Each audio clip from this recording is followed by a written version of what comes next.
Right. Thank you very much for bearing with us while we get some switches and knobs turned just right here in the background. You can kind of see a little bit of what's going on. Schwantz 27 hanging out in the Figaro basement while Nobody War is checking out Zen. Spent a little bit of time looking at their streams individually, and there's some interesting stuff going around. There is a Thunder Shield in the Figaro basement. It's going to be very handy. Oh, yes, indeed. I just saw Illumina's for sale in yeah. Oh Yeah. boy. So Nobody War gonna attempt to sell the farm here. Try and pick one up. I don't think that he has quite enough. Oh well, I don't know. Maybe he does. Oh, he definitely does. Okay. Yeah, can't get two, but yeah, just the one. I think that looks like only Cyan is able to use it for now.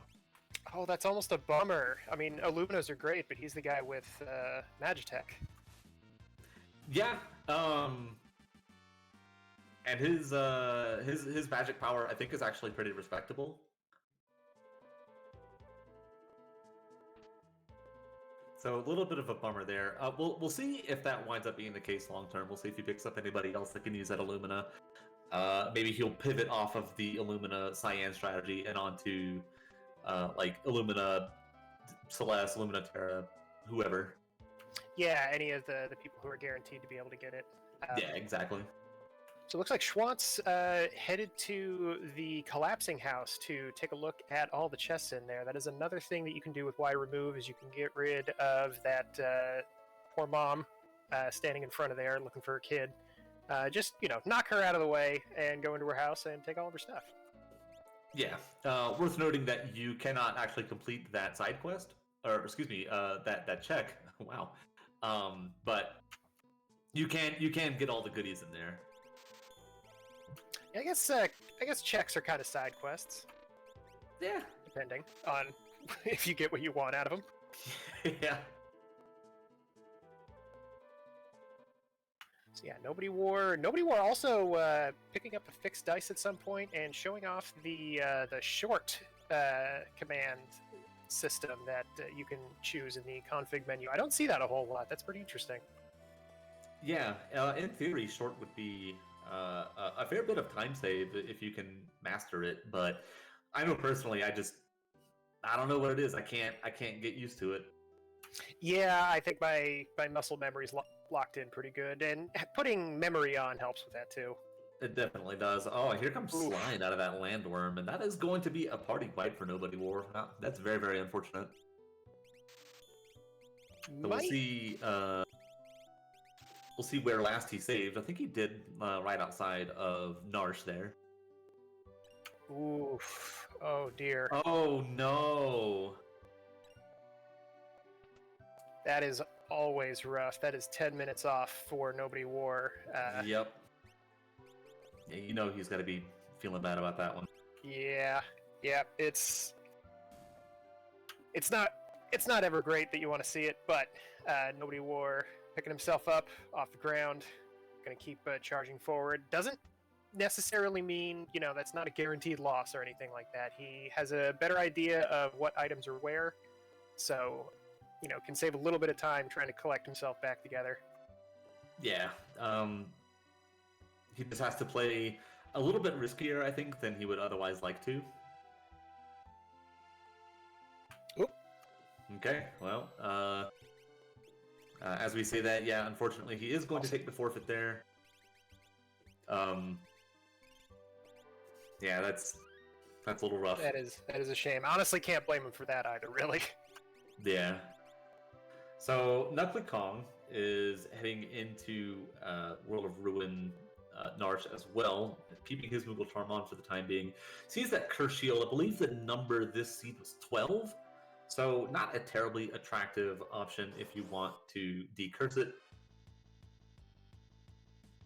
Yeah, and I mean, you don't get the ultimate spell out of it, which is a very nice reason to get the Paladin Shield, but it's still one of the best defensive items in the game. Oh, absolutely. And then the Schwantz 27 with a a very, very terrifying encounter here.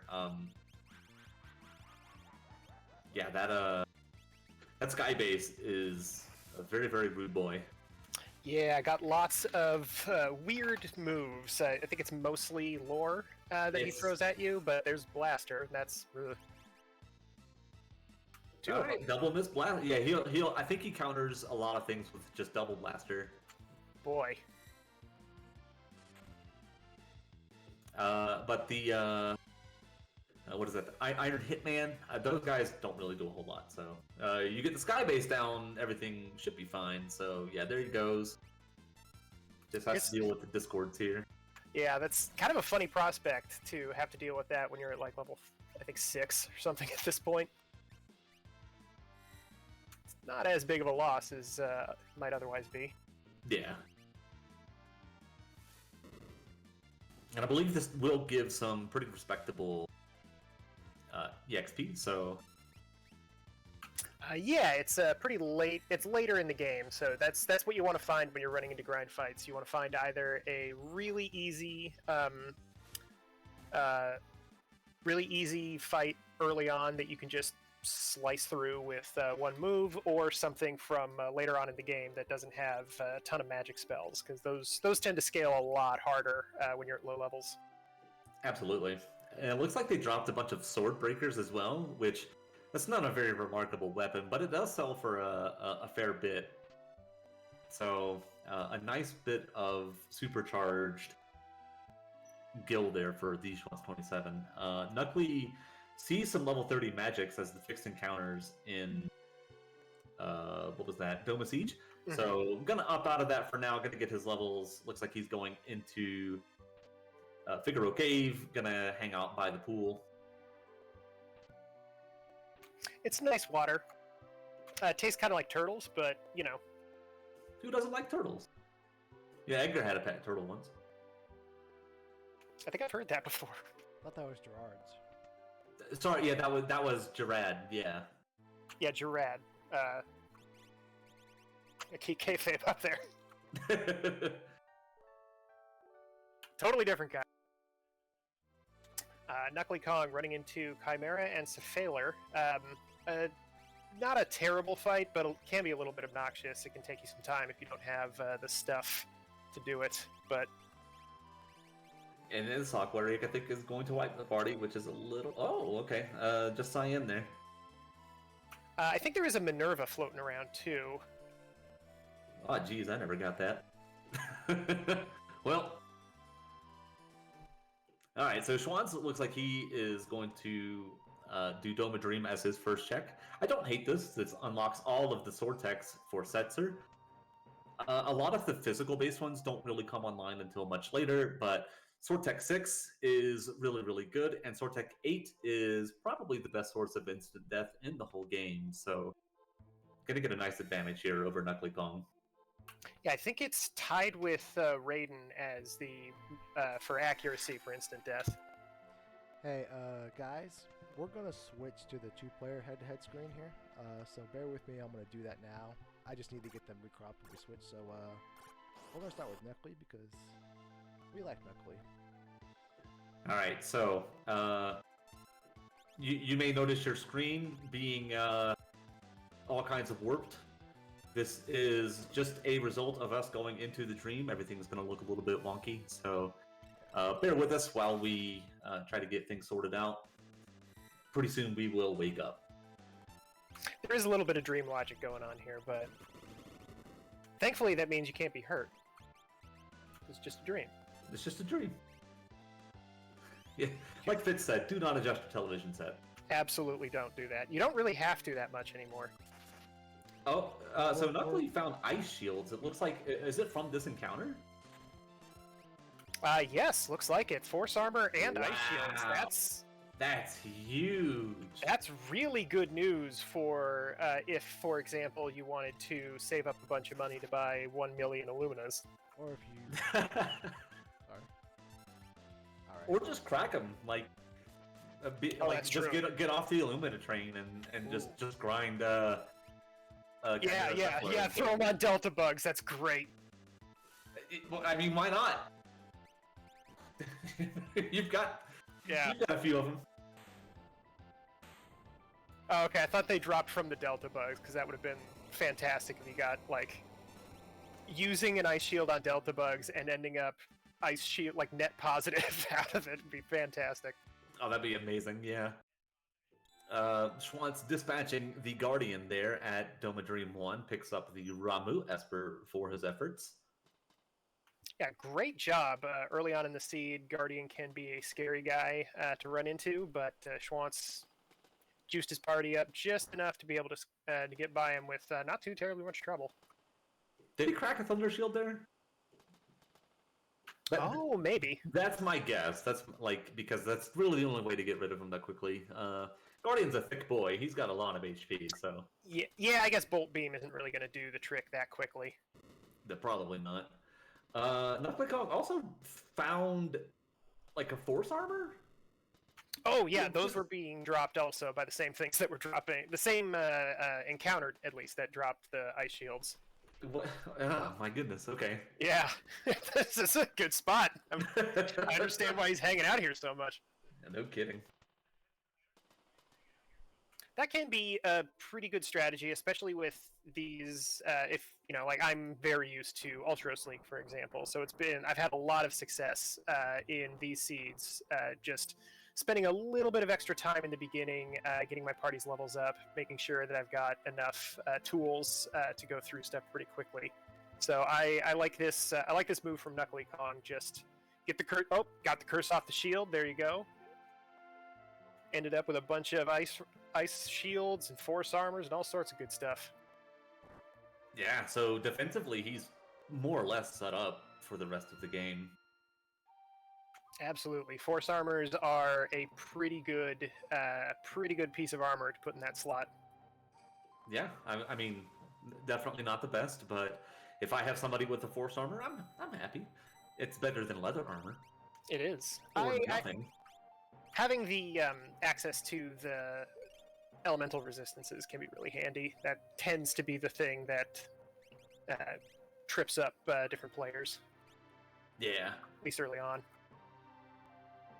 So, speaking of being tripped up, how about a Sir Behemoth? Oh, dear. Yeah, did that just happen, or did Knuckly Kong choose for it to happen? I think Knuckly Kong chose for it to happen. Okay. Just like Schwantz 27 chose Doom to happen. Thankfully, that freeze attack did not affect anybody. Yeah, but this is another one of those bosses that is just like very, very thick in the HP. So it's a little unfortunate because I don't think that Schwantz's offense is quite where he wants it to be yet. So this isn't a particularly dangerous fight, I would say. He doesn't really do a whole lot of things that can wipe your party. He does have some like AoE ice attacks that he can use, but I think at this point, you're looking at like Ice 2. And I think you survive a full party Ice 2 from Doom. It's just going to take a while. I think if he decides to target Setzer specifically, that Curse Shield might be a problem, but yeah, if it's multi-target, not too bad. Here comes another one of these, though, unfortunately. Yeah, here's hoping for another whiff. Okay. Yeah, it's not too bad. It is on Cyan, which is unfortunate since he's doing the bulk of the damage there. And then I think that he queued up that bolt too. Mm-hmm. So, get reflected. Oh. Thankfully, it was a healing spell, actually. That was yeah. It was just I was testing you. You know, like he needed to heal Mog, so. Oh yeah. I mean, he was at full HP, but you gotta style on him a little bit. Yeah. Show this undying god of magic that he ain't nothing. So, with him flashing though, that is halfway through, so he should be dying here pretty soon. I would imagine that one more round of dispatch and guild toss will take care of him. Yeah, thankfully, both of our runners have a lot of access to both defense ignoring moves and moves that do not care about evasion. So this Doom fight well, maybe a little slow. Like you said, I don't think it's gonna cause Schwantz too much heartache. And here we go. That is one thing down for them. Knuckly Kong right on his tail, going through the dream himself. Yeah, Knuckle Kong in a much better position, I would say, has decursed that shield, and also has a bunch of ice shields and a force armor at his disposal. Unfortunately, he gets into maybe the worst encounter in the game. Those no rabbits are just fearsome creatures. Oh, hey, got a little lucky there. Yeah, he was very lucky that the no rabbits didn't go because they one-shot your party. It's not even funny.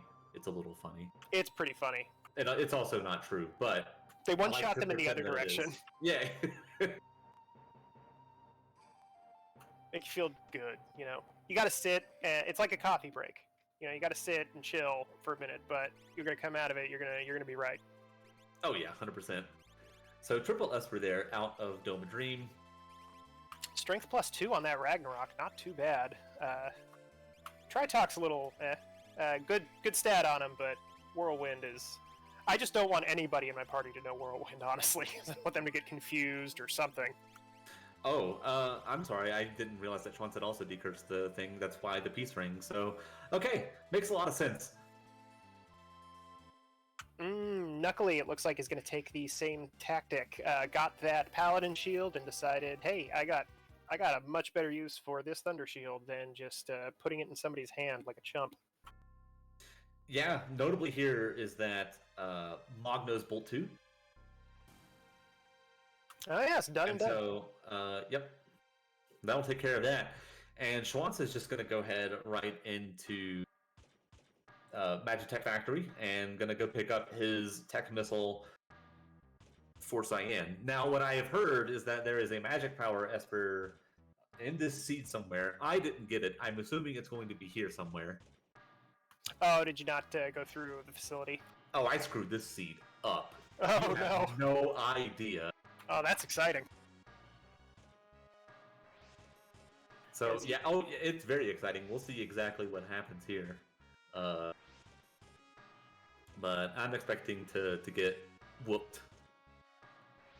So, Phantom Train into Magitech facility is a play that you might not see that often. They're both multi-part checks. I think in general, those are ones that runners don't want to do too many of them in one seed. But given that your starting characters had both Sword Tech and Magitech, this is a really good use of time, I think, for both of our runners. We'll see if Knuckly heads on there after this too. Yeah, there's basically no reason not to do this. Again, Sword Tech 7 is really good later on, and especially in these sorts of seeds where you reliably get, upwards of level 40. Right. So, and then Tech Missile, I don't know if it's the best thing that you can ever do in the game, but it's darn close, I would say. Yeah, I would like to think that if you don't have access to the big spells, Tech Missile could be really handy. Like for situations where you can't just use a physical attack, which I imagine that's where Cyan's going to end up later on, unless, like you said, unless an Edgar or a Celeste shows up. Yeah, so basically, there's two choices for Cyan in this seed. There's one option where you find the Illuminas early and you give him an Illumina and you just kind of set it and forget it, which is more or less what I did. And there is that Magic Power +1 Esper. And it is going to go on Cyan, and Cyan is going to be a Tech Missiler, which is the other way to build him. And in this seed, probably the correct way. Yeah, I think Schwantz had not gone to World of Balance Zen, or if he did, he didn't check that weapon shop, so he is not aware of the purchasable Illuminas down there, whereas I think Knuckly does have one on Cyan, although he seems to be using it as more of a stat stick right now. Yeah, and this would be one of the bosses where I would be swinging that thing. Oh, yeah. Because Pearl would do so much damage to him, and unfortunately, Doom is being a little bit rude here. Ooh.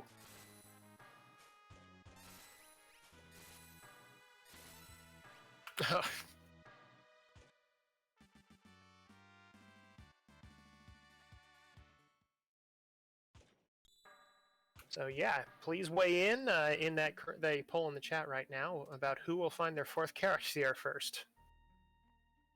Who is your favorite character? I'm a big fan of Tara. Tara? Yeah, okay, Tara. yeah, Tara's pretty good. I know that there's that war between people that like Tara more and people that like Silas more, but Yeah, honestly, the biggest one that I find this is weird, but Amuro is like people really like Amuro. Yeah. Knuckle Kong like basically is Amuro themed. yeah, Amuro's pretty good. I'm a big fan of him, especially if you change the palette. It looks like he's wearing little shoes. Some of the palettes, it looks like he's diseased. Although I guess I completely forgot. My actual answer is Sabin. I wonder how many of these we got in us. Oh, I have one for all of them. Cayenne. So, all right, it's not Cayenne because Cayenne, I think, is how the Japanese want you to pronounce it. Right, I guess that doesn't count. Cyan? Yeah. Cyan. You have Cyan. Oh, how do you do Setzer though? Setzer. There we go. It's a teaser. Because he's the teaser. You get it? He's a little goof. He's a little goofy. And then Moog also goof. Oh yeah, fantastic synthesizers. He really knows what he's doing with that stuff. So Knuckly Kong out of the dream as well. Gonna go. I believe that he's actually gonna be 4-10. I believe that he picked up the Esper and from the thief. Yes, yeah, he is up to 3-5 right now. So yeah, they're both tied, but Knuckly Kong has done a couple extra little bits before Schwantz has here. So let's see where he's going to go next. Pops that Strength Esper on Cyan. So perhaps won't bother with the Magitech upgrade if he's just going to have Cyan swinging that Illumina all over the place. Yeah, maybe not. I did also notice a Speed +2 Esper there, which I really like Speed. I think it's really good, just in general, but especially for weight tricking, which is like probably the best thing that you can do. Schwantz just finds tunnel armor here at the end of this factory, so... I'm assuming there's going to be some sort of turn occurring here in a little bit. We got one boss left. Yeah, and like this, again, this is all news to me. I did not do this in my run, so whoever's at the end of this, I pray that it is nice and gentle and not Magimaster. Meanwhile, Knuckly making the climb up Mount Zozo here. Just didn't have to spend $1,000 on some rust removal. Was just press that Y button, took care of that door. Ifrit and Shiva here in the factory. Is this even randomized? And then just Ultra Swan here. So. Yeah, that is about as far from a Magimaster fight as you can get. Yeah, it's like the opposite of Magimaster. And a lot more fun. Schwantz showing off. Not using fire attacks against him. Seafood soup. Youch. Alright, so that's a Tech Missilin. A Tech Missilin Schwantz. A Tech Missilin Kian, sorry. Yeah, meanwhile, Knuckly running into the blue Durgan up here. Looks like scaling is low enough that that Flash Rain didn't do much to anybody and was healing anyway, so... Ooh. It's not a great fight, but I think at this point Schwantz has more than enough tools to take care of bosses that are focused on single target stuff. Yeah, I had quite a time with this one. But it's Rexel. Rexel's kind of rude, just in general. Not a lot of HP, but those extra 2 little adds in front of them can be really obnoxious, especially when you're doing stuff like Sword Tech 7 there. Yeah, if you're doing Sword Tech 7, you gotta hope that the bulk of the hits go to Rexel. Like here, I think I was just fighting.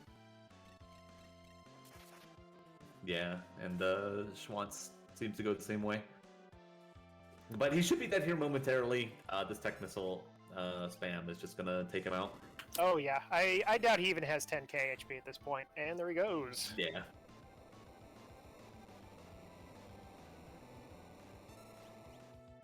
And Knuckly getting an item here. Does Mount Zozo count as a free check? I want to say no. It does. Oh, it does. Okay. Yeah. So I believe that's 2 Genji armors. One from the Dragon Reward. That's 3 Genji armors. Yes. Do I hear 4? I was very upset at the Genji armors. I sold 2 of them. Not bad. I like Genji armor better than the other 2 types of Genji equipment, but definitely not the best thing you can have in that slot. Yeah, for sure. Schwantz looks like he is going to take care of the Moog checks right now. This makes sense. I think getting all these hammered out is pretty smart. Finding Realm there. So congratulations to the folks in the chat that guessed Schwantz. It wasn't me. I guessed Knuckly Kong. I did too. Yeah, and unfortunately, Knuckly didn't have a warp stone, so I had to hoof it all the way down Mount Zozo. It's one of the worst runs without a warp stone that you can do in the game. Yeah, the 2 Zozo runs, I think, are the really nasty ones. Yeah, the 2 Zozos. If you have to run back from Yeti Cave, that's also a little bad. Yeah, that ends up being a lot longer than you might think. Really, warp stones are just so good in general. And Knuckly is going to go and have a look in Daryl's tomb. Daryl, yeah. So let's see what Schwantz is going to be dealing with here. It is the 3 Dream Stooges, not affiliated with the, I want to say, MGM characters. Yeah, legally distinct. Mm-hmm. This is just like a not great fight anytime you run into it, so... Yeah, anything that has multiple parts that can all attack can sneak in and really mess up a party no matter what the levels are. So queuing up that sword tech, 8 Larry is vulnerable to instant death. Mo is vulnerable to Berserk, so... Oh, that's news to me. That's a good one. Yeah, keep that one in your back pocket. Yeah, he's my least favorite, honestly. He seems to be a little bit more rude, but I mean that's probably just my bias. Speaking of rude, Doomgaze hanging out here at the bottom of the tomb. Thankfully, He passed his Tara math class. is waiting for him after this. So Yeah, if he can get through this, that's definitely worth it. That's a second Illumina wielder, so... And That's true. I believe that Tara had Rage this seed, and I believe that one of the Rages was Gold Bear. Ooh, that is a nice find. So, yeah, there's a little bit of juice there. I like cracking that shield.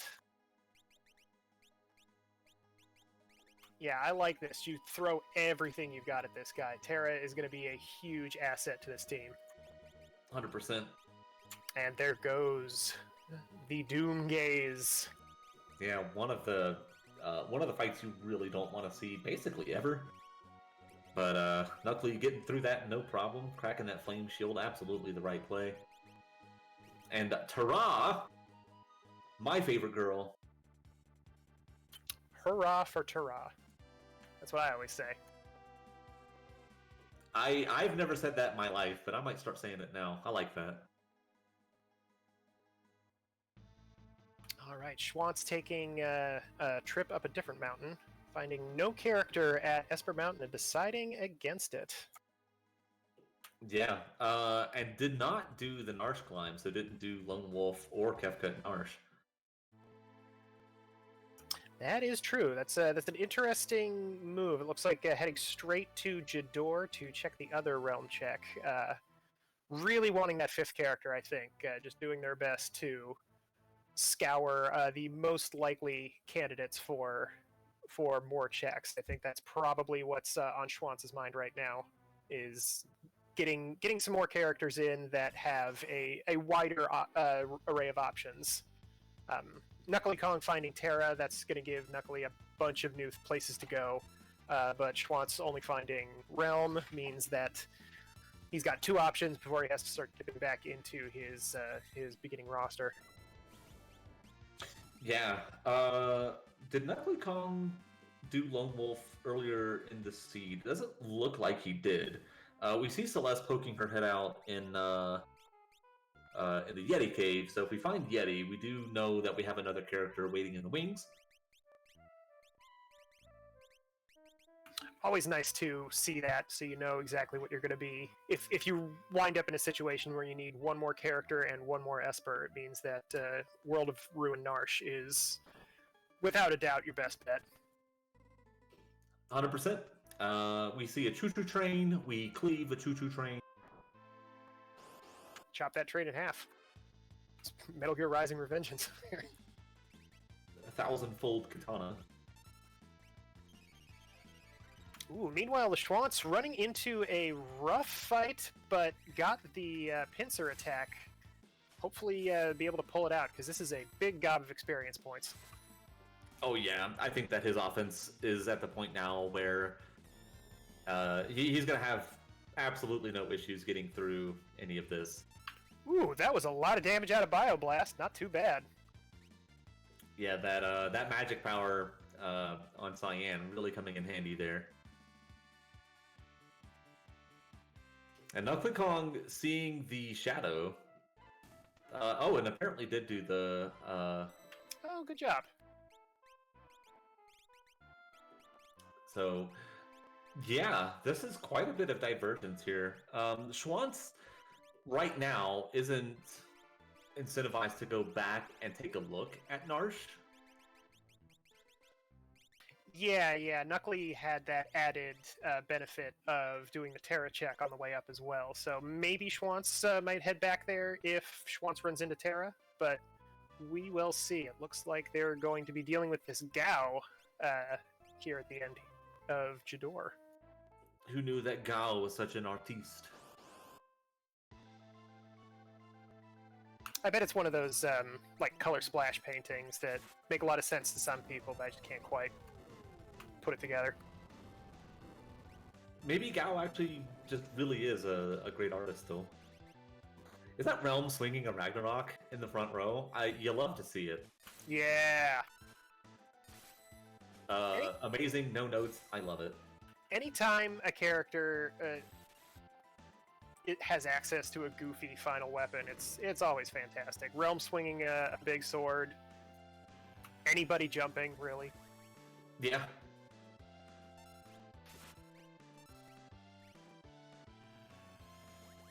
So meanwhile, Knuckly making a decision here to swap that Mog out once Shadow shows up. Yeah, I don't hate it. Your Mog is doing basically the least here. GP Rain is good early, but it falls off once you start transitioning from the mid to late game. Yeah, I like this decision too. You're not going to run into a bunch of big magic that Mog with, I think, who has a slightly higher than average magic power might be able to take advantage of. And Knuckly at least knows that Illuminas are for sale, so he's got 2 characters that are capable of using him right now. Yeah. Not going to need it though, because I think Terra's swinging that Ragnarok over on Knuckly's side. Yep, that's what it looks like to me. So Schwantz bringing his party down to 3. That is gonna let him do the dried meat check on the Velt. However, I don't think that he has the dried meat, and one does not appear to be here. So I don't believe so, unless there was one hanging out in a chest at some point. But oh, yep, yeah, he happens to have one. well, fantastic.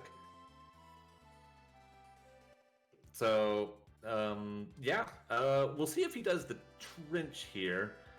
I think that when I did this, the Velt was an Esper, and I did not do the trench, so that'll be new information to me. Yeah, I was going to ask if you have a heuristic for that one in particular. 'Cause I always try to do them both at the same time, but sometimes that Serpent Trench just doesn't fit into your game plan.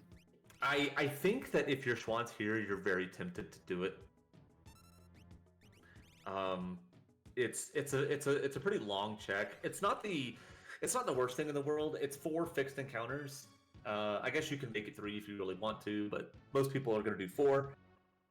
And that's an opportunity for experience. And with this party setup, experience and therefore levels are going to be of more importance than normal.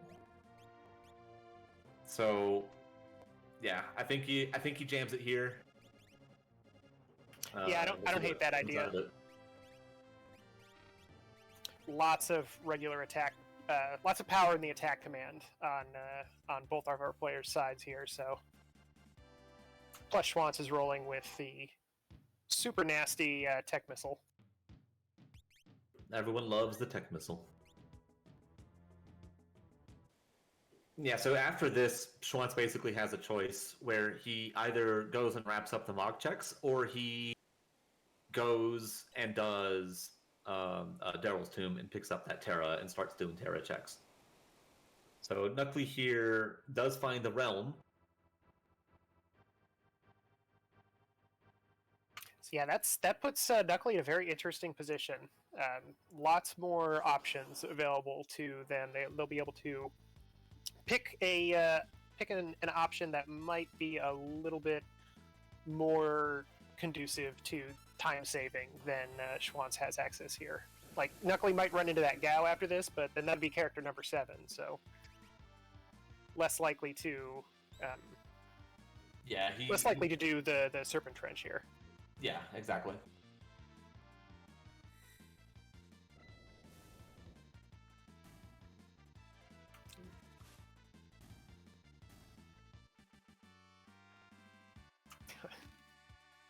Bark at you if I want to, Blue. Yeah, I'm assuming you weren't talking to us. Everybody knows that Glue has that dog in him. Sometimes the dog speaks to him. I think several dogs out of him. This is true. That didn't sound right. I'm sorry. Several dogs outside of him. Yeah. Although I believe occasionally the dog in him speaks to him too, so could go either way. Meanwhile, Knuckly running through these Dream Stooges really quick. Took care of Curly in 2 hits. Schwantz is floating around in the river. Yep.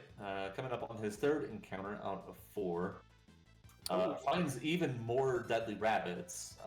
If these guys get a turn, they will be rabbits. I don't know. I'm sorry. Well, these are the ones, I think, those are the ones that cast, like, Remedy or something on your party. Yeah. If we get a chance, which obviously doesn't hurt, but, you know, we're on a time crunch here. Well, is it them or is it the no rabbits? I think it's the no rabbits that do it. Those are the ones in, like, the Figaro Desert and the World of Ruin? Yeah, I want to say one of them casts a healing spell and the other one does Remedy. Or it might be a mixer. So regardless, they're not threatening, they just will suck your time up. Yeah. The Remedy animation is like an hour and a half long. It's kind of wild. Yeah, give or take a couple minutes.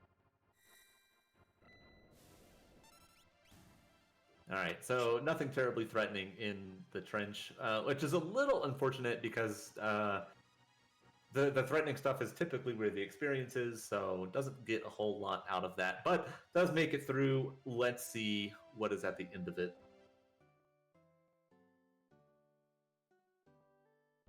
Ooh, okay. Well, okay, so that's all the characters. Yeah, let's see if Schwantz just goes straight to Narsh at this point. Meanwhile, Knuckly Kong going on the floating continent. Did not go through the Magitech facility, so this is Knuckly's second multi-part check. Unless you want to count Narsh, I suppose.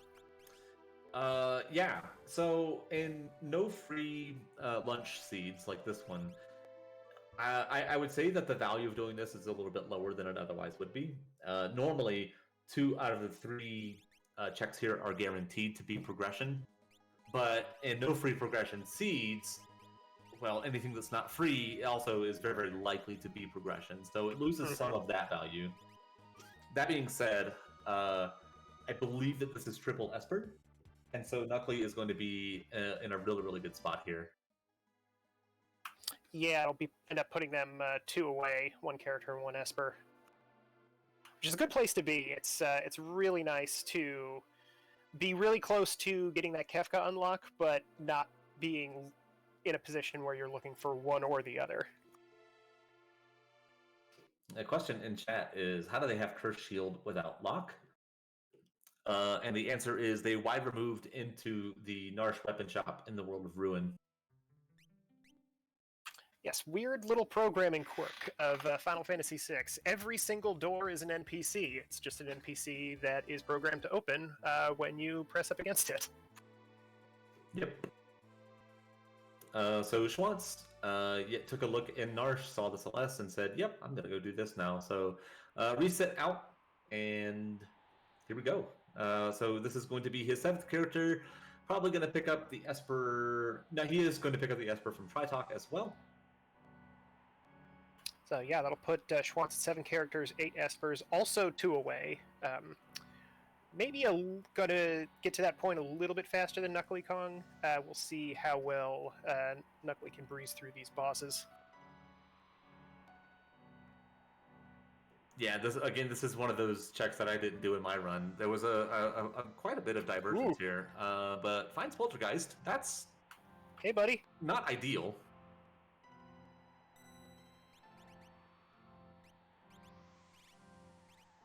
So yeah, interesting. Both players pretty close to each other. They're both making great time in this run.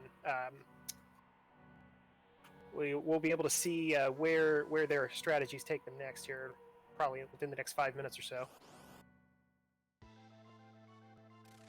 Aha, Knuckly opting to use Swordtech 6, which does apply stop. It has a chance to apply stop, which is bothersome to me. Sure. Yeah, it's like a not quite a 1 in 3. I think it's a little bit better. The part that bums me out is how if you're casting the spell, you can tell right away if it missed. But if you're using the stunner move, then you don't necessarily know whether or not it actually worked. Yeah, you gotta hope. There is a fair amount of hope involved in this.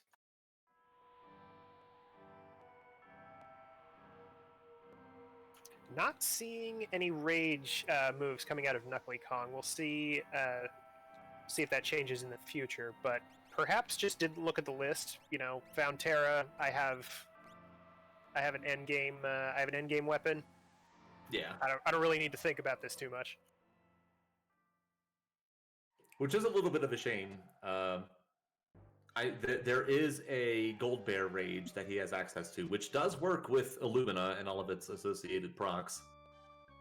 Yes, yeah. If you ever run into somebody with Rage, obviously Landslide is the common favorite. Luridan, shoot. I used to have all of these. Prussian, thank you, that's the other one. But if you end up with Gold Bear, Stray Cat, I think one of those soldier enemies does a ×2, which you can use in a pinch. That can be a huge benefit to a character that has access to big weapons. So Doberman, or that dog, is it Butch or whatever?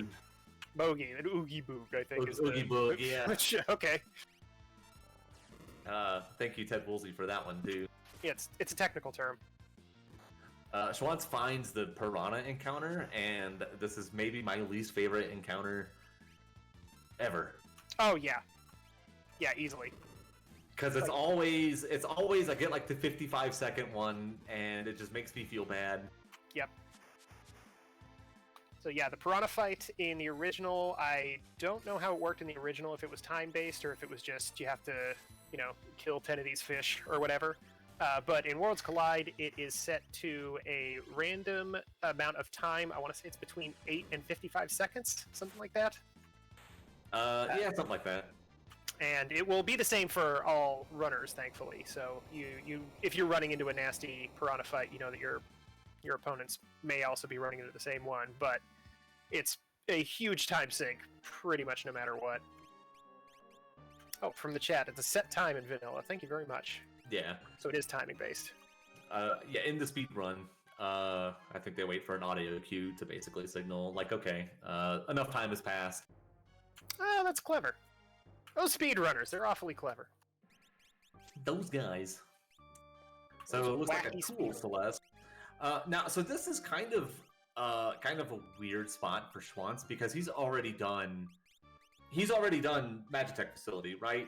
And we know that Figaro basement prisoner is going to be dead. So this doesn't actually advance him as much as he would like. And I believe that he has also already picked up the Zen Thief Esper, so he's going to have to scrounge up 2 from somewhere. Looks like Schwantz has not done the Zen Thief yet. And has not done the Doomgate spot either, so that'd be two good spots. Okay. Looks like he's doubling back to fight this dragon, though.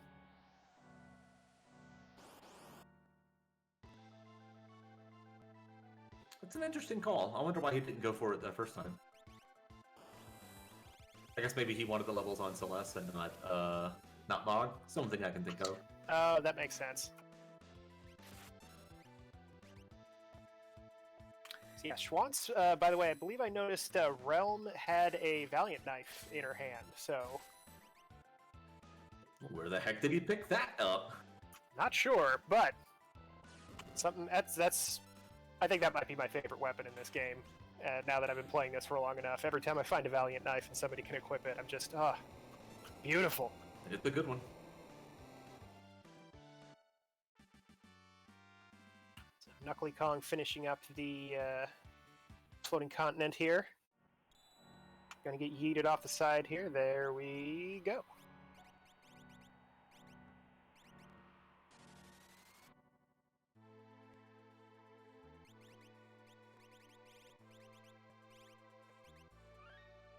Well, Schwantz's team has come together pretty good, even without the Illumina shop that Knuckly Kong had access to.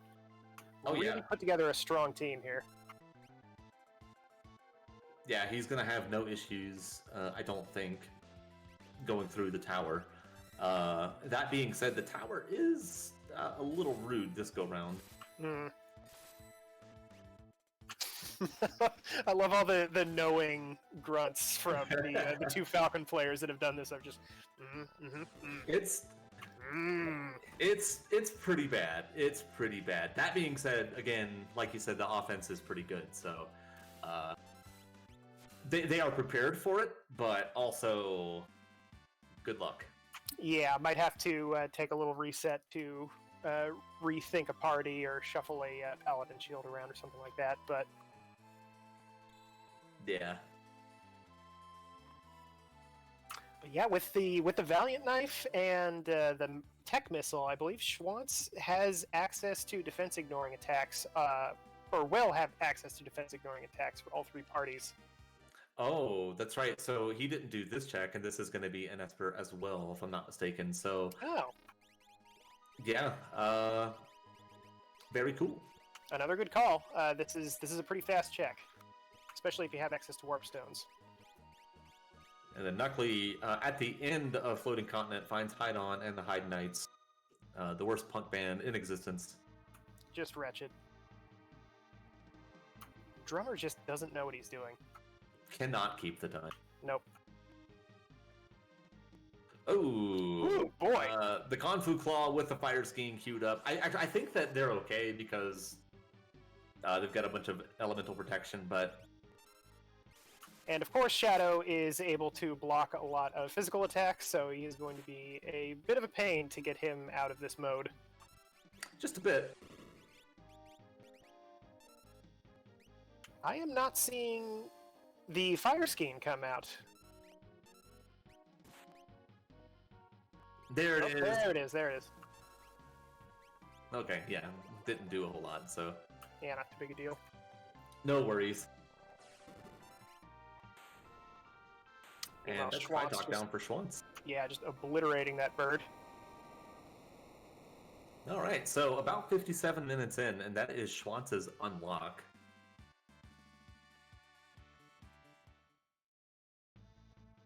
Oh, very nice.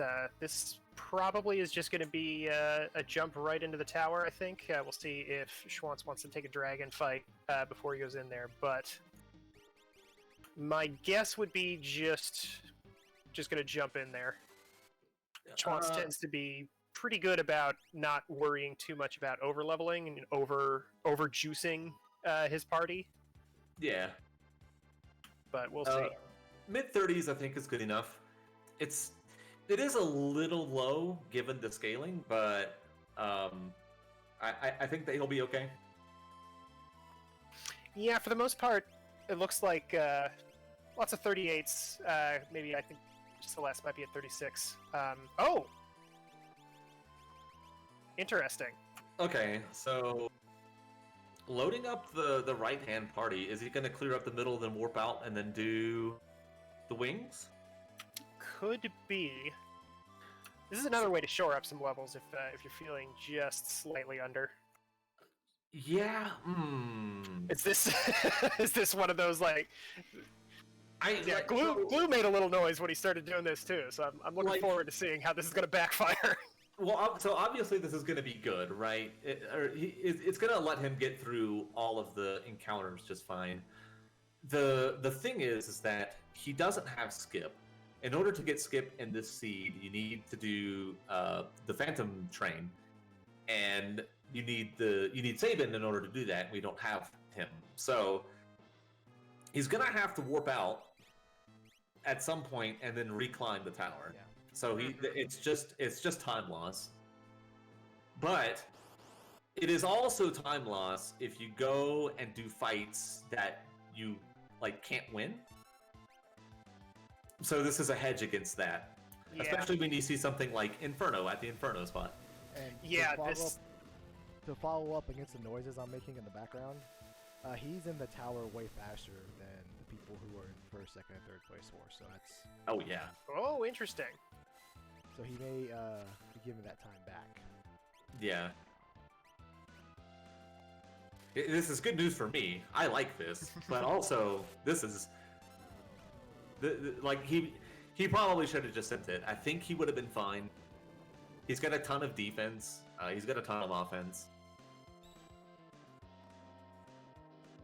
Yeah, I think for me at least, I know I do that a lot when I'm doing this commentary, but I don't know. That's my best way of relating to this sort of stuff. I tend to only do this if I'm feeling both behind in time and levels. You know, if I want to get my main party a little bit something extra, and I don't think just one dragon is going to do it. But it's also with the caveat of having access to skip or something like that. Yeah, this is fine if you have access to skip. It's still a time loss, but it's not as severe, and it's a lot safer. So it looks like he's just gonna warp out after that. Oh, interesting. So he does lose a little bit of time there. I'm very interested to hear about what his strategy was there.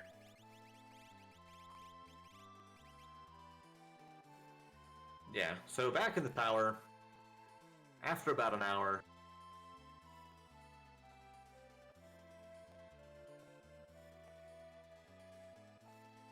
Knuckly, meanwhile, going to chop this poor soldier into little bits. Goodbye, leader. And gonna get an Esper for it. Putting him at 11. Still looking for that 7th character. I wonder why he chose to do that. He had 10 espers already. He was able to see what it was before. And he knew that he needed a character, but didn't go for it.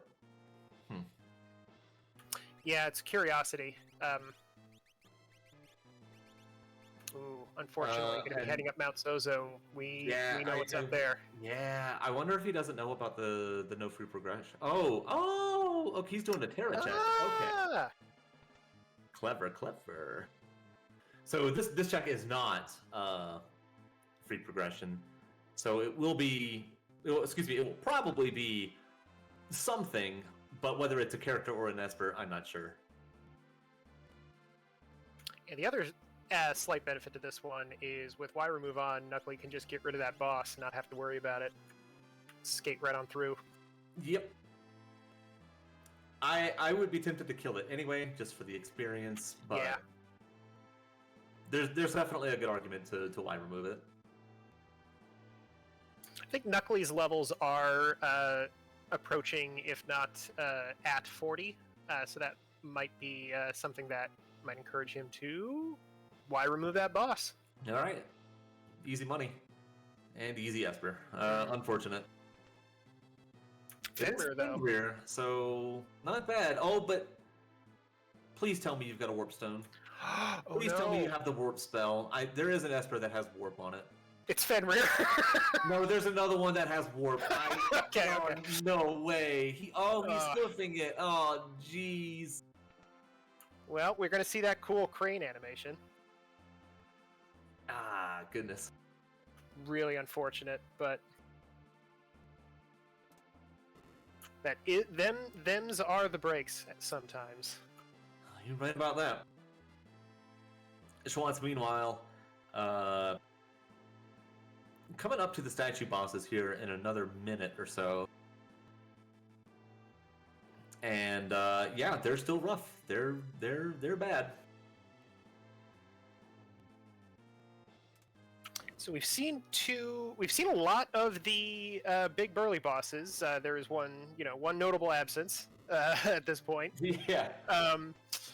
But we've already seen Guardian. We've seen 2 of the 3 statues. We saw Inferno at the regular slot. So this little boss gauntlet up here is going to be really key to see if Knuckly Kong is going to be able to shore up the time loss here. Fortunately, they're going to head into Jador and get their Gao at the end of all this. Yeah, so this Gao is going to unlock the tower for Knuckly Kong. Unfortunately, I think it's going to be a little too late here. Schwantz is most of the way through the tower. Probably going to be most, if not all the way through the tower by the time Knuckly Kong finishes, so... Oh. Yep, this is number 1. All right. I like how that implies that there is at least a number 2. Yeah. Ooh, that's rough. Yeah. For this boss. I forgot about that. Especially with such a physical heavy seed. Okay. Took care of the weirdo. Yeah, the weirdo's dead. Long live the weirdo. But unfortunately, Fire 2 against Goddess is not where you want to be. Bless up on both of these characters doing 4 digits of damage with a level 2 spell on Goddess, though. That's technically impressive, if not good in this particular situation. So I think that he'll be okay here. We'll see how much this Water Edge does. This is basically the worst thing that can happen. So, yeah, totally fine. Overcast is going to be the one thing that I would be worried about. But Goddess doesn't have that much HP. Right. So it's possible that that he kills her before the death triggers happen. Yeah, especially if it doesn't come up for a little bit. Oh, hey, yeah, remembering that he found a super ball earlier. Let's go ahead and toss that. Oh, what a bad ball. That's not a great ball. I think that was a 3-baller, but only 2304 damage. I think that's less than average. got shields and rods. Ice shields, ice rods. Yep. All right. I mean, I like this after he saw the overcast. Yeah. He was like, "Oh, okay, I got to do this fast now." Yeah, and again, I still think he's okay. Yeah. Yeah, down he goes. But that was unfortunately a little bit longer than I think he would have liked. Still a pretty decent lead over Knuckly Kong. We'll Yeah. see if there's any kind of shenanigans up ahead of us where that might cause some trouble. Yeah, I mean, this Fumbaba he's still thick. He's always thick. You just look Big at boy. him. Look at him. You look at him, you know how much HP You he has. have to look at him. You have to. But not that much HP. Knuckly Kong taking care of this business. Meanwhile, yeah, Flame Eater, which is, It's a lot nicer. I think Yeah, he's got that's- ice too, so yeah. it's not scary, so that... I wish I had a heart rate monitor for this, because like I can feel it like Coming in the air slowly tonight. ticking its way up. Yeah.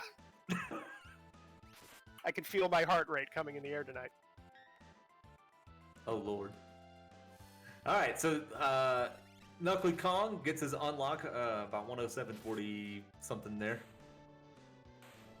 Yeah, taking a trip into this item shop, hoping to find. I would imagine Phoenix Downs. I did notice that their items in general were looking a little light, so I think Knuckly might have made a couple of quicker decisions for which shops he's going to pick. Perhaps after the Zen Thief or the Zen Weapon Shop. I know it's pretty easy to get focused on one big ticket item. Yeah, for sure. Alright, so Schwantz is done with the middle path now. Now we get to see what is waiting for us in the wings. Meanwhile, Knuckly opting to just do it regular style. Yeah, so probably going to gain a little bit of time over Schwantz here.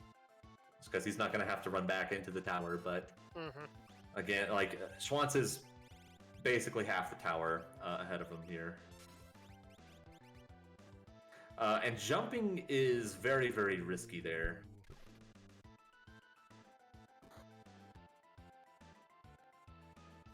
It's probably going to knock out Gao. So now, basically, Cyan has to not get hit by, like, Goner. Yeah. Yeah, any of the non-elemental stuff. I don't know if Schwantz has been swapping that Paladin shield around or not, but Tech Missile doing in a bunch of work, and once again reminding everybody that it actually sets Seizure, or Sap, depending on which era of Final Fantasy you're playing. Yeah, so I think one more missile here will take care of Atma. Quake is not going to do it, I don't think. It will heal him, but I don't think it's going to matter. No. Oh, It mattered. it mattered. Okay. Don't Quake. Okay, well, Merton doesn't do it. Okay. Whew. All right. So easy breezy, beautiful cover girl. We do know that Cyan wasn't born with it. He had to go through the Magitech facility to get access to his Maybelline. And the Maybelline he's got. That's 2 statues down. About to be 2 people on switches, and we'll see what's hanging out in the right-hand side. I'm sure it's nothing. It's nothing. Yeah. Like, honestly, compared to everything else, it is basically nothing. But I will let you see what it is. I'm excited. Schwantz getting out his mug here for some reason. I don't know. Sometimes you just feel better popping some armor on that guy. Just like, hey, look, try not to die in one hit. Yeah. Well, I guess he does have some levels on him, so it's fine.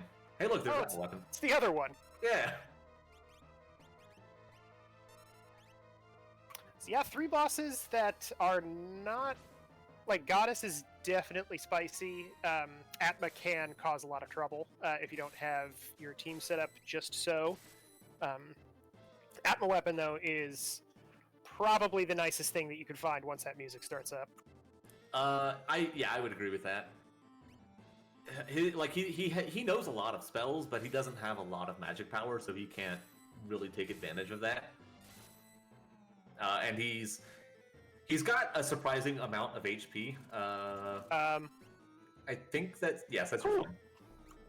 Now, if it had been quartered into Wombat, different story. Plus, Setzer has access to Empower, so boop, Yep. all of his HP back right away. And there goes Mog, probably. Nope. Oh my. I keep forgetting that Quasar isn't good. Quasar's good when you cast it. Well, okay, fair enough, fair enough. When he casts it. That's an important distinction to make. Oh, and Ugly Kong takes a wipe here. That Delta attack coming out. So, Yeah, those little arms on Inferno taking a lot more punishment than you might expect. That was, I think, 2 bolt edges. Didn't take that front one out. I think the back one absorbs electricity, but that front one sure doesn't. oh yeah, the scaling, he's thick. They're all thick. Good boy. They all have so much HP. It's unreal. Okay, yeah, that didn't do quite as much as I remember it doing. Schwanz through with the tower. Got his blinks. Gonna post his last save here. Yep, and then we're up on the climb. So Schwantz does not have access to easy columnist protection. I don't know if I saw Siren on that list. He was going through his espers pretty quick. I had it in my run, but Oh no. I don't know if other people got it though. Choo Choo Train.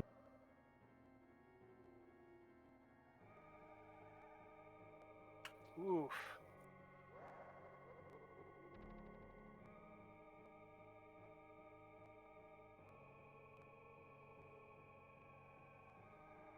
Oh yeah, that's perfectly doable right here.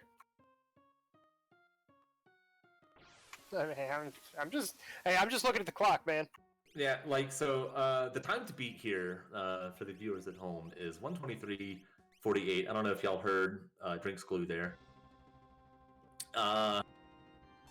And he can definitely do it here. He has the offense, but it will be a little close. Ooh, especially when you run into the time waster moves like our reverse polarity there. Yeah, reverse polarity is basically I like to call it time walk if you're familiar with Magic the Gathering. Yeah, just forces you to waste a turn basically, getting your people situated. So Knuckly taking a different tactic here, cracked a Thunder Shield on Inferno to take care of a cool 9,999 right out of the gate. Threw a Super Ball, which unfortunately didn't attack the main body. Oof, Launcher. Everyone loves Launcher. Everyone loves Launcher into a bunch of dumb stuff, and oh no. Goodness.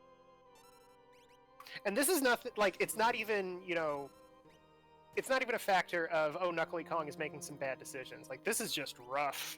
Fighting Inferno late on is tough. Like, we talked earlier about enemies that have multiple parts that can all attack. Inferno's one of the worst ones. Inferno is very fast. All of his body parts do a ton of damage. He's a nightmare to fight. Yeah, I think this is probably my least favorite 3-part fight. Air Force can be pretty rough at later levels, but tends to not have quite as much HP as Inferno does. Yeah, Air Force, glass cannon.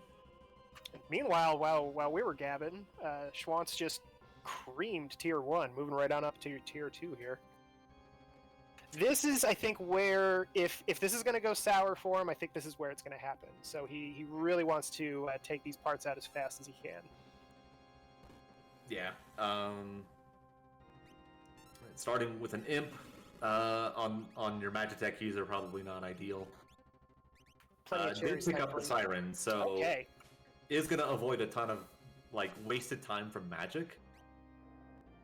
Because that's the thing, magic probably wouldn't be able to kill Schwantz, but No. boy can he waste your time. Yeah. Especially if he starts casting stuff like quarter, takes a lot of time. Like life 3 on party member. Oh, yeah. Like other parts. Really annoying stuff. Knuckly Kong, yeah, just really having a rough time against this Inferno. And is gonna revert to an earlier save. Ooh. Gonna reform the party. So, a quick comment from the chat. Didn't know Inferno could use Goner. That is a factor of... That is element scaling in action. Yes, thank you. So that is something that you get in addition to HP and MP scaling. It can be fiddled with separately, which is awfully nice. But it will scale attacks around the same element as other ones. So, your non-elemental moves at a high level could turn into Goner. At a lower level is probably more likely to be... oh shoot, what is a lower... Not Flare. Yeah, it won't be Flare. Hey, I don't remember the scaling. So I know that is scaled up for Meteo. The Goner scaled up for Meteo. But what is below that? Maybe I'm gonna have to look this up. Maybe some of the dances and rages, would be my guess. Yeah, it's probably like Wombat Lump. Yeah, I want to say Landslide starts showing up a lot earlier than you would expect it to, but Yeah. that is another factor of enemies not quite having the type of stats that your player characters do. So a Landslide from a level 10 enemy isn't really going to do... It might one-shot one character, but it can't do multi-target and might hit like 400 or 500. Yeah, and Schwantz is just about done with this tier here, so this Sword Tech might actually do it. Not quite. This is next attack. Gotta shoot a missile at it first. There's that quarter animation, and yeah, it's a long one. Did we get the double dispel? We do. Yes. Oof. The longest possible death. Giant counterattack from tier 2 directly to the Schwantz's clock. The good news for Schwantz is that I don't think Merton kills him here. I think that all of his party members are protected in some way from fire or wind damage. Yeah, he might have gotten a little bit snap-happy with his shields earlier on, but I believe he's found enough elemental protection along the way. I guess we'll find out if I'm right. Oh boy. Yeah, totally fine. Nice.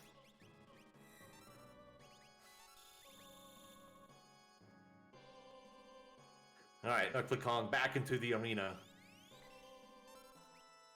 I think part of what happened is Knuckly Kong had his center party with 2 characters instead of the one on the right. So, quick correction to that. Now he's got 2 strong party members going up against Inferno and Striker and Ruff. Which will turn into a good thing later as well, since I want to say the middle path is what had all the really nasty business in it. Oh yeah. Having that throw shadow there is going to be a pretty big difference maker against Goddess. Mm-hmm. Ooh. Whoa! That Sobat was so bad.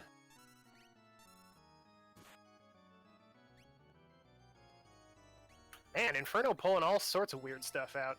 Blowfish, yeah, I forget that is also a non-elemental attack that can be scaled into or out of. Interceptor coming in and clutch, doing a lot of the heavy lifting here. Excellent. And down it goes. Very good. That's gotta feel good. And this is going to be it for Schwantz on that, so let's see what Calmness does. Bye, Celeste. Ooh. Oh, that's That's not good. That's rough. That's really not good. Realm and Setzer were not the damage dealers in Schwantz's team. So, you've got Sword Tech 5 and you've got Sword Tech 7. So Setzer, as long as he doesn't get Havoc Winged, he'll be fine. He can stay alive indefinitely. Realm has health, and she also has a Valiant Knife. Oh, that's true too. So you could keep her in critical HP after this Fallen one, but I'd be a little worried to do that. I guess Schwantz might have a few more Phoenix Downs than Knuckly Kong does, but we'll see. He's got 7, and well, he's got 8 elixirs. I don't know where he found those. Wow. Yeah, so he's just gonna let the Fallen one happen here and then start swinging. Bro, been down to the pharmacy. No kidding. I never found these. Yes, no counterattack from that Valiant Knife swing. Yeah, I don't think he's quite in that phase yet. All right, and that's what we're afraid of is that right there. And Schwantz is gonna go for it. Yeah, this is a little spooky. Yeah, because the hyperdrives can start coming out now, and hyperdrives will also one-shot people. Oh, maybe not. And okay, so now he should be in hyperdrive territory. And hyperdrives are, I want to say they're unblockable as well. That's kind of the nice thing about Havoc Wing. You can see that little text box come up, but, you know, then a little shield icon shows up and everything's cool. Yep.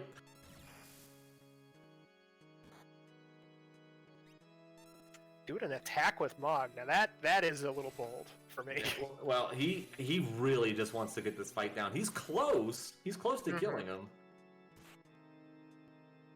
But there's the ultimate. Setzer lives this. Get him, Setzer.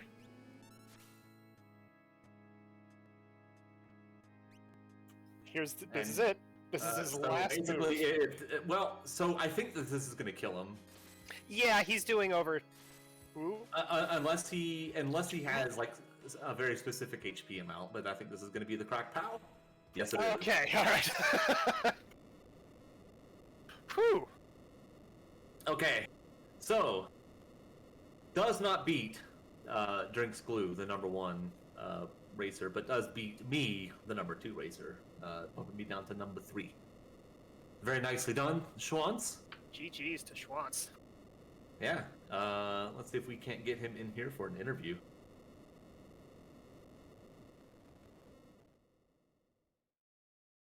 Skipping through that dissolving animation. Get this guy out of here. And we are joined by the Schwantz 27. GG's with your time of 1:24.00. How are you feeling? Living on the edge a little bit. Yeah, how's that heart rate? Yeah. I paid for the whole seat, but I only need the edge, folks. Yeah, that was, wow. I didn't realize I was doing that much damage, because when I knew that I didn't have Calmness Protection, I'm like, all right, prep a backup 5th character just in case, and that's what Mod was.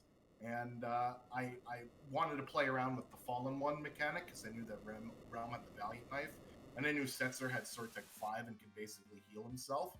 Originally, I was going to just use Palador to jump over it and bypass that whole thing, but given that my only 2 characters left could actually use Fallen One to their advantage, I decided to mess around with it. And I almost found out. Yeah.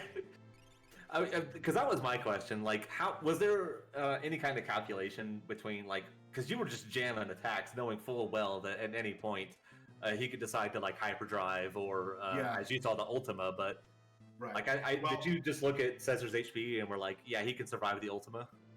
Yeah, that and Kefka's battle script, he doesn't really go. He will cast tier 3 elemental spells if you don't do enough damage to bring him into Goner phase. and that's why you saw that Fire 3 come out on his second turn. So I'm like, all right, I'm not yet under 30,000 damage or over 30,000 damage on Kefka yet. Let's push it and see what happens. So I pushed it. He then did a hyperdrive, and I'm like, all right, we're under 30, but I don't know how much under 30 because I didn't count. And I knew Setzer was doing around 9,000 a pop. Realm was around 4,000 to 5,000. So I was just trying to get, ride that line until I saw Big Blue Bubble, and I was a little worried until I saw Setzer's HP. I almost was like, do I throw the shield or do I do Sword Tech 7 here, right? Because the shield might have been quad 9s, might have done more damage, because he'll do ultimate at any time under 10,000. So if I don't kill him, the Goner kills me, right? And I have to start all over again. So Yeah. that might have been a mistake to do Sword Tech 7 instead of a shield throw, but we got it done. So hindsight 2020. Yeah, 100%. That was very, very well executed. Yeah, so starting off with Magitech and Sword Tech in this flag set with YMPC remove and Cyan is like, the holy grail, essentially, right? So I did, a couple fights to uncurse the shield and get some levels, did Dream as soon as I could, did Magitech Factory as soon as I could, and then I'm like, all right, I have this Ragnarok and this Valiant Knife in my inventory doing absolutely nothing right now. Let's go find characters who could use it. So that was sort of my routing through the seed is, I need to find a character who could use a Ragnarok or a Valiant Knife. So that's why I sort of played off of certain checks and put some of them off to later, right? So that was sort of the idea.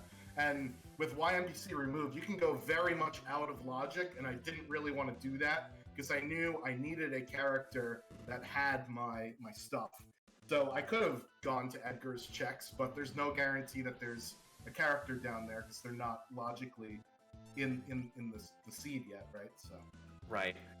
On that note, though, so I don't know if you know, but there was a shadow at the top of Narsh. oh jeez, of course. So, there was. yeah, like, is there a particular reason why you didn't do Lone Wolf? Was it just like you knew that it was going to be dead and Correct. I didn't need another high tier item at that point. I needed a character who could use the Ragnarok or the Valiant Knife. And the plan was peak Moogle defense and then go up if it's not a character. And I saw that it was a character, so I said, all right, well, now let's go down that rabbit hole. And that's sort of how it played on. Gotcha. It was a throw shadow, so it was pretty good. But you may do, yeah.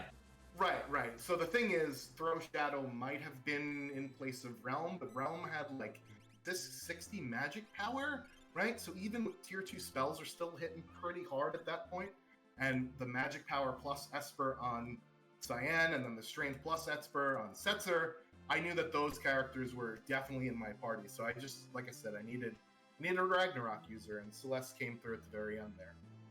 Yeah, that tech missile was definitely chunking. For sure. So, and then in my practice flag sets, I've noticed that I am not punching through in Kefka's Tower as well as I wanted to. So I did some extra stuff to get some more levels on my characters, both early and late, because even if you take one dragon, you're at level 45 max scaling, right? And those bosses in KT, especially this seed, Goddess and this was a very rude KT. Mm-hmm. There was Inferno at the Inferno spot. There was another bad one that I'm blanking on now. Yeah, Inferno and Inferno, Goddess, and then Atma on the Yes, left-hand that was side. what it is. Yeah. So, but I'm pretty happy with my time. I'll see if it beats any of the ridiculous runners out there. I just want to get points this week. I've been in 7th place 2 weeks in a row. I want to get points this week.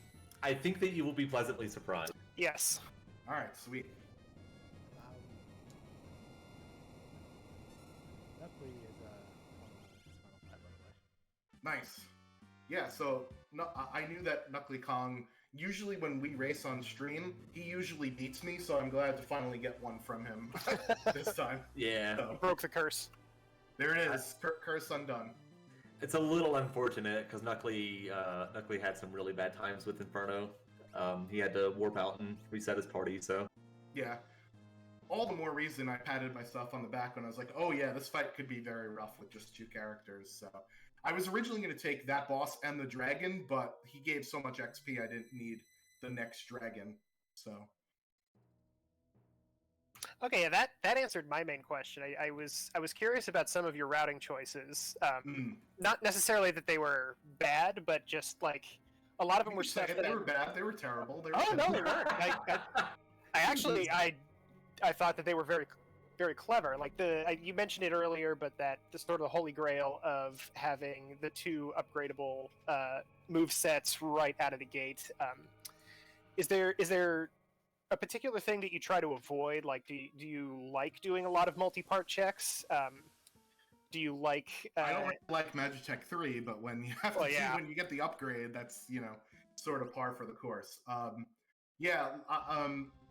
I think my routing would have been different had I not had 2 high tier items on the bench. Perhaps I wouldn't have gone as hard to find characters who could use those things, right? Because the other thing with this flag set is Magic has a huge nerf. So even if you find a 60 magic power realm, she's only going to be mildly useful compared to a 40 magic power realm with tier 3 spells, right? So that sort of makes a big difference. And you want to find characters with good abilities or find stuff that they could do with the fight command, jump command, something like that. So that it might have affected my routing a little, but with this flag set and the nerf so bad to Magic, I was expecting to lean heavily on character abilities and fight command for this one. Very cool. I don't think I have anything else for you, Schwantz. Turdsman. No, I mean honestly, he answered most of my questions before I had a chance to ask him. So yeah, just GG's again. I talk a lot. I'm sorry. Hey, it's good. You're good at it. You talk the perfect amount. Great. I would like to talk some more then. Yes, hit us up. Let's so we've got a lot of weekly things going on in Worlds Collide land. We have a weekly draft asynchronous race where if you're in first or second place for the previous week, you could draft the cards to play around with different options in Worlds Collide. It's really fun. The Living Seed, which is one of my favorite weekly things, you basically get to join the room and you could change any 2 flags to whatever the heck you want. And, with 4 or 5 runners changing flags to whatever the heck they want, or adding an objective and changing the flag, the seeds get wild real fast, and it's a whole heck of a lot of fun. Super different off-the-wall strategies you can do. Season 10 is just started, I think, as of today, so go and check that out. I think we're doing it based off of this flag set as the starting base, and then everybody gets to alter objectives and change flags and stuff. I know, Glue, you're in, is it the second round of Chupon Championship for this month? That I am. Very, very nice. So hopefully we'll see what comes out of that one. And we have the Chaos Tournament of the month as the reigning champion, who probably won't be this month's champion based on how badly I did the first week. That's also a lot of fun to get involved with. So a lot of cool things you could do besides this Kefka Grand Prix event and your standard race flag settings. If you want to, join the Discord and we'll get you started. Yeah, we would love to have you participate in any number of events, so please. Oh, and I forgot, like the OG weekly event, right? The Seed of the Week. God, what am I doing? So you could also submit fun flag sets that everybody can sort of play, and it gives you a chance to get creative with your bad self, and gives the community a chance to see how interesting and dynamic this game can really be. So Seed of the Week is also a lot of fun as well. Also, I apologize if I missed it, but there's the Ultros Underground going on as well, which is a little bit simpler. Like, it's a good starter thing. It's our standard race flag set that One Free Fits runs every week. Yeah, I was trying not to take up so much air here in this commentary booth. I mean, we got like 5 asyncs going on. Pretty cool. I forget 1 or 2 of them here. Right? Sure. Yeah, I forgot about not Seed of the Week, but the Living Seed. I just joined it right now. Yeah, it's great. It's a lot of fun. But yeah, thank you as well to the Restream staff, Gar and Turdsman, for doing commentary and tracking, I guess. Papa Shango and Drinks Glue for doing restreaming and buttons and other beepity bops and organizing this. So thank you guys so much for putting on the race. Really appreciate it. Thank you for racing. Can't have the race without the racers, as you like to say. Vroom vroom. And, you put on one heck of a show for us, so we really appreciate it. Awesome. I'm pretty happy, and I can't wait to see what this looks like on the other side. So thanks, guys. Thank you very much. Have a good evening. Bye bye. Okay, bye now. Bye. Yeah, we love a nail biter. Yes, we do. Nothing feels better than Kefka going down to one character who is near death. One character who is certain to die if an attack gets off. This is the last thing. So, Knuckly Kong climbing the tower, chewing his way through Tier 2. And there comes 10 hits, so probably about to be wrapped up with this. Unfortunately, Terra is on the verge of death. Not very good. Yeah. Clutch blocks! Yeah. Let's go! We love the shield. Terra 64, baby. Let's go. Always happy to see that. Wow, yes, 64. Hey, yeah, that was that demo thing where they were fighting that big golem. That was called Terra 64, I think. Something like that, yeah.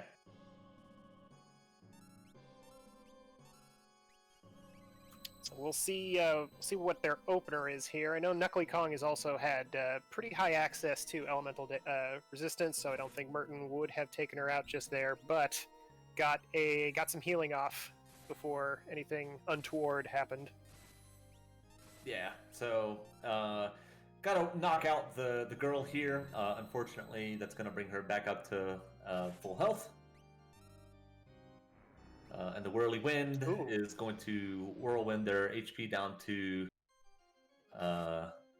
critical. And unfortunately, that Pearl proc is going to bring her back up to full HP. Okay, maybe not quite. Does Knuckly Kong not have like any physical damage throwables? Oh, I don't know. Maybe not. I know there's a Magus Rod tooling around in there, but I don't think Knuckly ran into regular schmegular shurikens.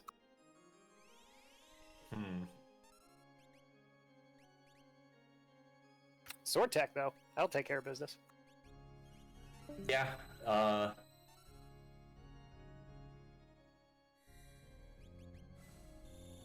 And power landed on the right target. Does about 2k damage there, not bad.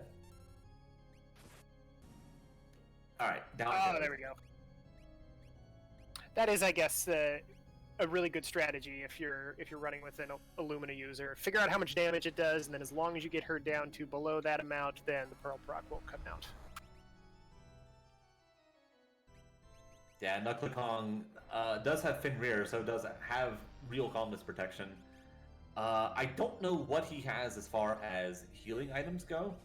Schwantz had 8 elixirs. I don't think Knuckly Kong has any. I just saw him use a potion, which is not where you want to be, but... No! Okay. So, your healing then is Empower and Heal Force. Mm-hmm. Which, they're real healing spells, don't get me wrong, but they are also only single target. Yeah. And the Slayer is probably going to push him into his Meteor phase. So we gotta hope that Evade comes alive here. Yep, there it is. Oh, good. Terra getting good evasion when she needs it. She's gonna have to survive one more, I think. Nope, maybe not. Hey, right on. So yeah, this should definitely do it. Yes.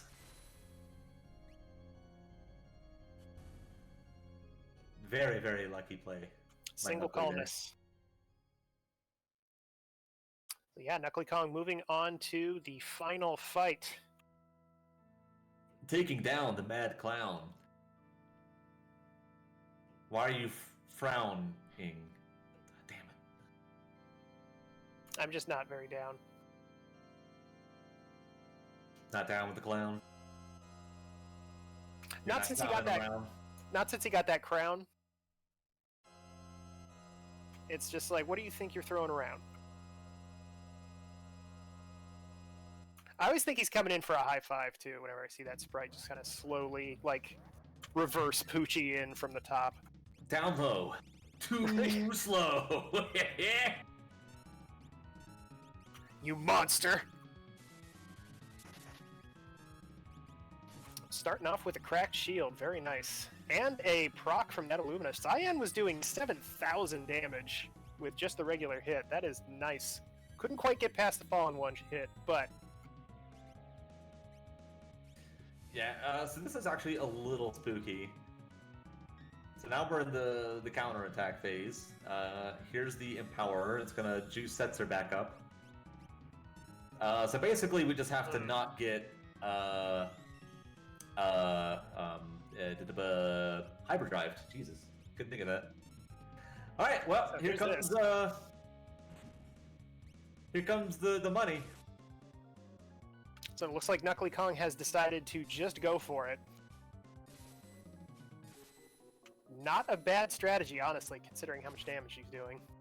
Yeah, I don't know if it's enough though. Oh, it is. Okay, wow, very nice. That's like a 142.12-ish for Knuckly Kong.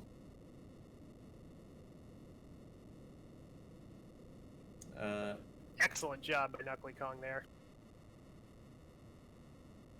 Looks like the official official time in the race room is 142.19. So I'm gonna get him in here for a quick interview.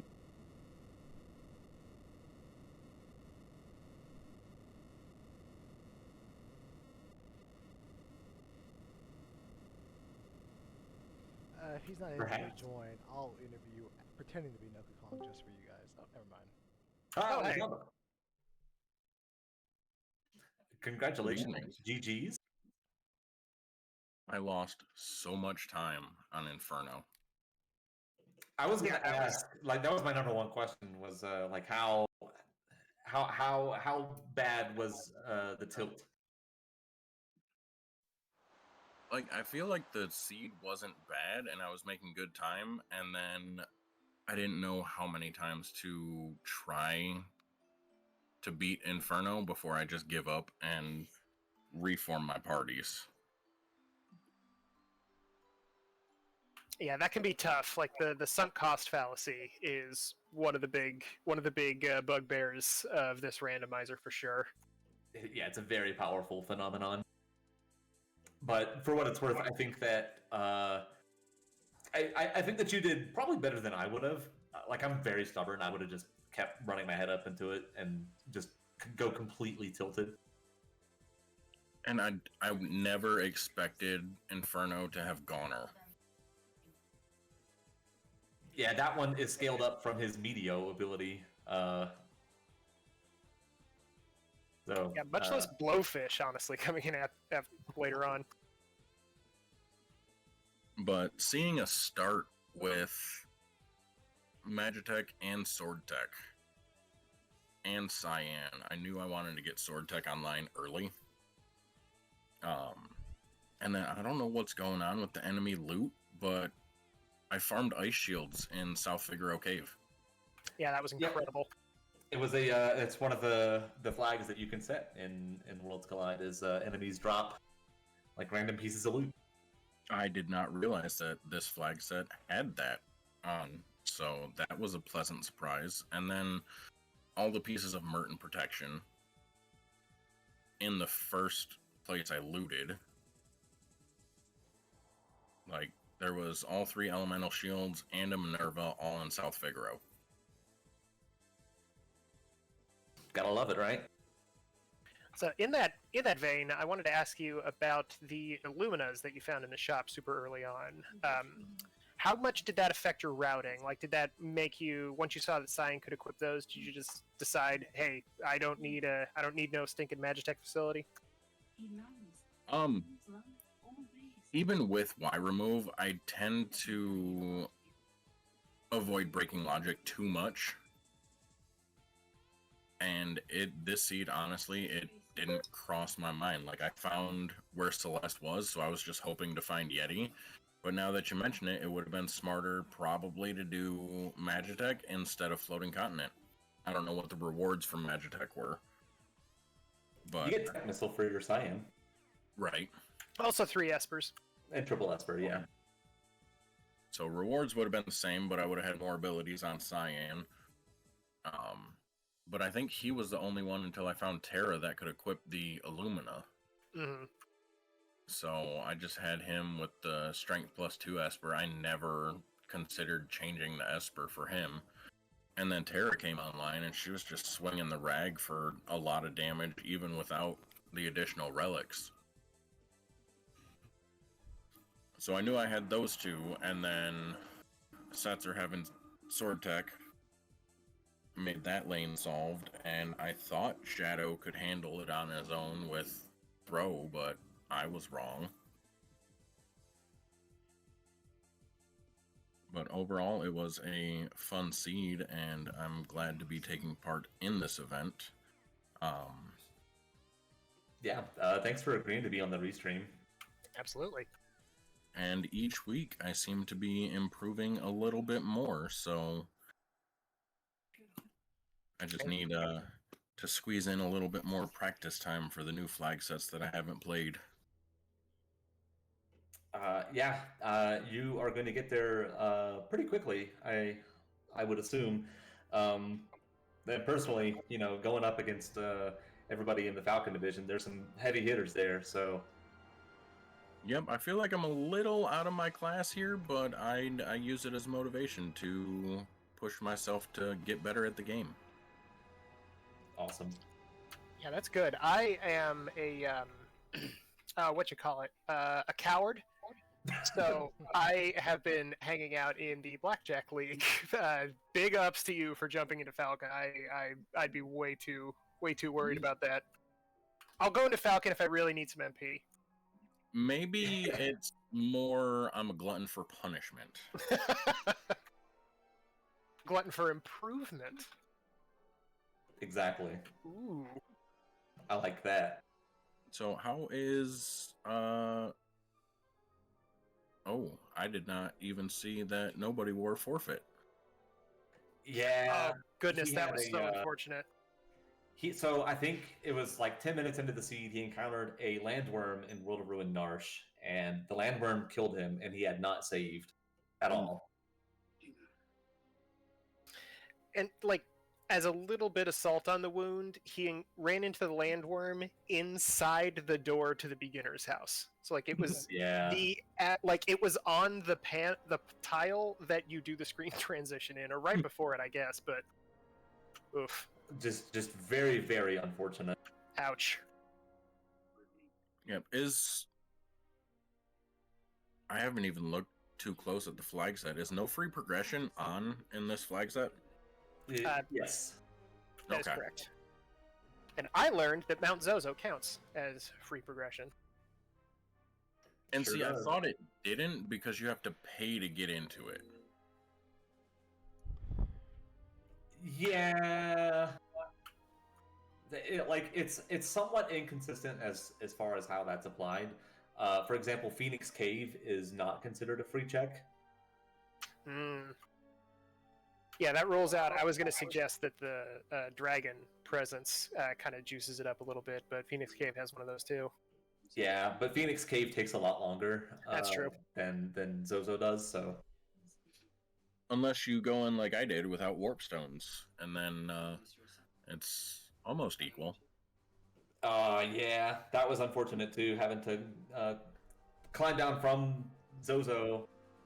You climbed down from somewhere else as well. Esper Mountain. Esper Mountain. That's well, no, there was another place too. Zen. Zozo twice. Regular Zozo. Twice, that's the one. Yep. I did them both in World of Ruin because with Y remove you can do that. Yes. It's a very nice time save, I think.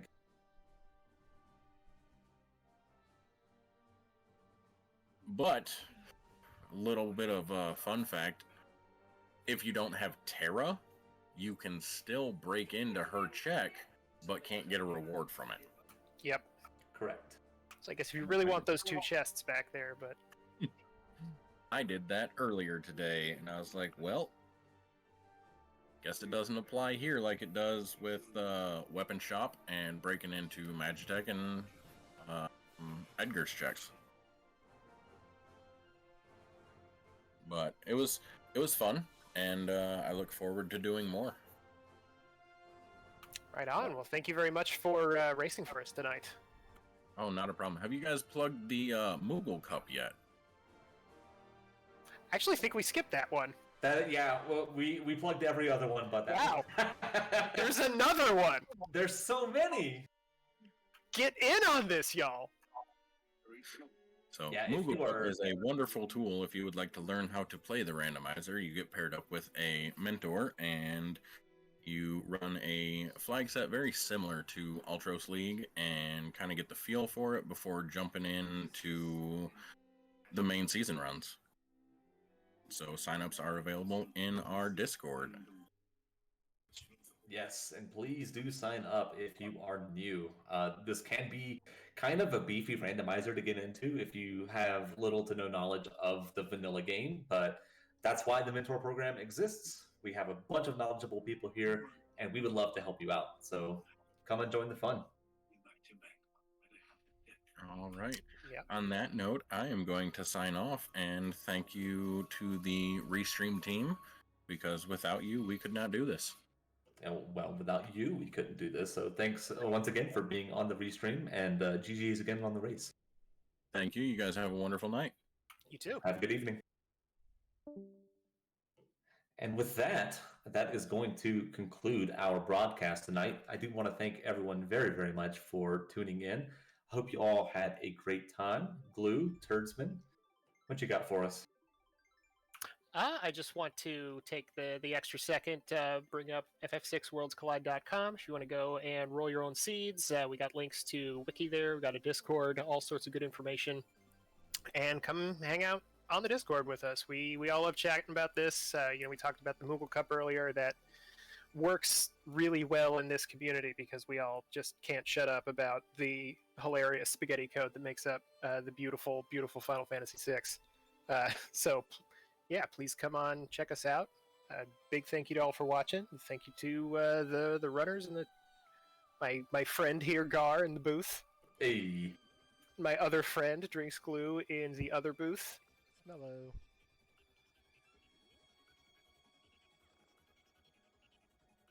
I think that's it for me. All right. Thanks, everybody. Have a good evening, and we'll catch you next time.